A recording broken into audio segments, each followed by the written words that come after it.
My water heater broke last month. $380 to fix it. Ouch. What did you do? Put it on the credit card. What else was I going to do? That's exactly what happens when there's no emergency fund in place. I know I'm supposed to have one. I just never have anything left over to put in one. That's backwards, actually. The emergency fund isn't built from what's left over at the end of the month. It gets funded the same way rent gets paid. You decide it's happening before anything optional does. But $380 just sitting somewhere doing nothing, that feels wasteful. It's not doing nothing. It's keeping a $380 problem from turning into 6 months of credit card interest. And when you put it that way, there's a reason every financial plan starts here. You're about to find out exactly why. Something will go wrong this month. Not might go wrong, will go wrong. The car that needs a repair nobody budgeted for. The medical bill that arrives without warning from an appointment 3 months ago. The phone screen that shatters on a Wednesday. The appliance that stops working at the worst possible moment. These are not extraordinary events. They are the ordinary texture of adult life arriving on a schedule that cannot be predicted. For someone without an emergency fund, every one of these events is a financial crisis. Not because the cost is enormous. A $380 water heater repair is not a catastrophic sum in isolation. It is a crisis because there is no dedicated money prepared to absorb it. So the repair goes on a credit card. The credit card carries an APR, an annual percentage rate, the yearly cost of carrying a balance, typically between 20 and 29% on most consumer cards today. A $380 charge at 24%, paid at the minimum monthly payment, takes nearly 2 years to fully clear and costs more than $100 in interest stacked on top. A $380 problem quietly becomes a $490 problem, paid in slow installments long after the original emergency has been forgotten. Bankrate's annual emergency savings survey has found consistently that roughly half of all Americans say they could not cover a $1,000 emergency expense using savings alone. Not half of low-income households. Half of Americans across all income levels, including people earning 6 figures. The obstacle is not that emergencies are too expensive. It is that there is no prepared place for the money to come from. That prepared place has a name. It is called an emergency fund. And building one, before paying down debt aggressively, before investing, before any other financial priority, is the single move that makes every other move in your financial life more survivable. Dave Ramsey, whose baby steps framework has guided millions of Americans through debt payoff and financial rebuilding, puts this first for a clear reason. Baby step 1, the very first step, is to save $1,000 as a starter emergency fund. Not because $1,000 covers every possible emergency, but because it covers the vast majority of disruptions that derail ordinary household budgets. The car repair, the urgent medical copay, the broken appliance, without forcing those expenses onto a credit card. The $1,000 starter fund is not the destination. It is the firewall. It is what separates one bad month from a financial setback that takes months to recover from. Step 1 is opening a separate savings account. Not your regular checking account, not the savings account attached to your checking at the same bank where you can transfer with a single tap. A separate account, ideally at a different institution, that creates a small but meaningful friction between you and the money.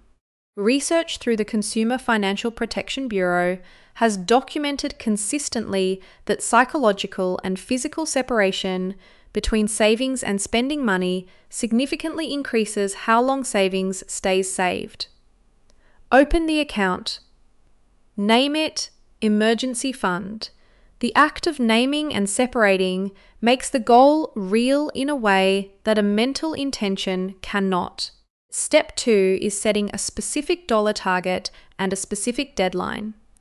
Not a vague intention, a number, $1,000, written down, attached to a calendar month. Research on savings behavior shows consistently that specific time-bound targets produce better outcomes than open-ended intentions to save more. A goal without a number and a date is a wish. A goal with both is a plan. Step 3 is automating the contribution before anything else moves. Ramit Sethi argues that the biggest barrier between knowing you should save and actually saving every month is not willpower or income. It is friction. If saving requires a conscious in-the-moment decision each month, you will not do it reliably. Set up a recurring automatic transfer to your emergency fund scheduled for the same day your paycheck deposits. Even $25, even $50. When it moves before you can see it in your checking account balance, it moves every single time without needing anything from you. Not a reminder, not motivation, not willpower. The system does the saving. You just keep the system running. Step 4 is accelerating the timeline wherever honestly possible. $25 a month reaches $1,000 in 40 months. That is over 3 years without a financial firewall. That is too long. Look for ways to reach the target faster without overhauling your entire life. One subscription you have not used in 60 days. Cancelled, with that amount redirected to the fund. Is one afternoon listing unused items on a resale platform. The Federal Reserve indicates the average household holds hundreds of dollars in unused goods convertible to cash within weeks. 1 month where dining out gets cut in half and the saved amount added directly to the fund. You are not looking to find the full $1,000 through restriction. You are looking for the gap between your current automated amount and the timeline you actually want. Step 5 is defining clearly and in writing what the emergency fund is actually for. An emergency fund is for events that are simultaneously unexpected, necessary, and urgent.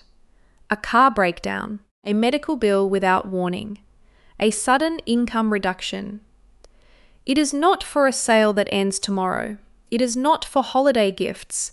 Those arrive on the same date every year, which makes them a sinking fund, not an emergency. The moment you use the emergency fund for a non-emergency, you have to rebuild it from scratch while simultaneously being unprotected.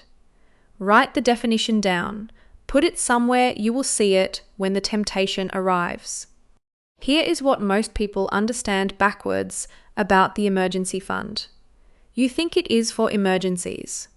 It is not exactly. The emergency fund is for your budget. Its real job is to make your budget survivable, to ensure that one unexpected expense does not force you into new debt, does not erase the savings progress you have been building, does not push you back to the beginning of a financial plan you worked hard to construct. Without an emergency fund, every unexpected bill is a budget crisis. With one, unexpected bills are inconveniences. Expensive ones sometimes, but inconveniences that get absorbed, handled, and moved past without lasting damage. Morgan Housel writes in The Psychology of Money that the most important financial skill is not optimizing returns, minimizing taxes. It is surviving, remaining financially intact through the inevitable difficult events that arrive in every person's life without exception. The emergency fund is the most direct expression of that idea in practice. Picture this. $1,000 is sitting in a separate savings account. Your car needs a $340 repair next week. You call the mechanic. You transfer the money that afternoon. The car is fixed by Thursday. You adjust next month's budget slightly to begin rebuilding the fund. The emergency arrived. It was handled without debt, without stress, without the month falling apart. It is already in the past. That is not luck. That is preparation. And preparation starts with the first $50, not the full $1,000. Open the account this week. Set the transfer today. Start with a number that is honest, not impressive, and then protect it like the financial foundation it is. The goal right now is not to be wealthy. The goal is to be unbreakable. So, the emergency fund isn't really about the emergency. It's about making sure the emergency doesn't take down the whole plan. Exactly. One bad month without a fund wipes out everything you've been building. One bad month with a fund is just a Tuesday. I'm still paying off that water heater. 22% interest. So a $380 problem turned into a $450 problem paid out slowly over months. I feel genuinely bad about that now. Don't feel bad about it. Just open the account tonight. $50 to start. $50. 50 is a firewall. 0 is not. $50. Tonight. That's the whole first step.